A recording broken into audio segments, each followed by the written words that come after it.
সালামু আলাইকুম রহমতুল্লাহ। Istanbul hotel আর রিসোর্টের সব থেকে আকর্ষণীয় যে বিষয়টি, যেটি আমরা মানুষকে সব থেকে বেশি কমিটমেন্ট করছি, সেটি হলো হালাল ট্যুরিজম। হালাল ট্যুরিজম সম্পর্কে নিশ্চয়ই আপনাদের সকলের ধারণা আছে। তারপরেও আমরা যেটা বলতে চাই যে আমাদের বাংলাদেশের 90% মানুষের ধর্মীয় যে সেন্টিমেন্ট, এই সেন্টিমেন্টটাকে সম্মান জানিয়ে, মর্যাদা দিয়ে, সেন্টিমেন্টের আদলেই আমরা আমাদের প্রজেক্টটাকে সাজিয়েছি।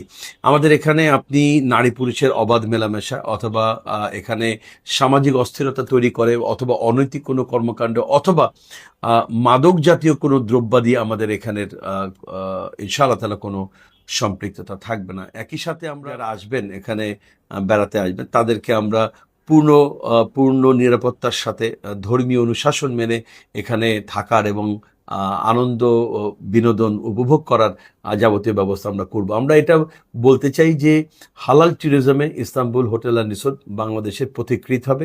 আমরা হালাল ট্যুরিজমকে বাংলাদেশকে প্রতিষ্ঠিত করবো ইনশাআল্লাহ। ইনশাআল্লাহ একটা সময় এরকম আসবে যে ইস্তাম্বুল হোটেল অ্যান্ড রিসোর্টের দেখে, আমাদের পরিকল্পনা এবং আমাদের কাজ দেখে আমাদের মতো আরও অনেক প্রতিষ্ঠান এগিয়ে আসবে বাংলাদেশে হালাল ট্যুরিজমকে প্রতিষ্ঠিত করার জন্য। আপনারা আমাদের সাথে থাকবেন ইনশাআল্লাহ। আমরা আমাদের কমিটমেন্টগুলি একটি একটি করে ফিল আপ করবো ইনশাআল্লাহ।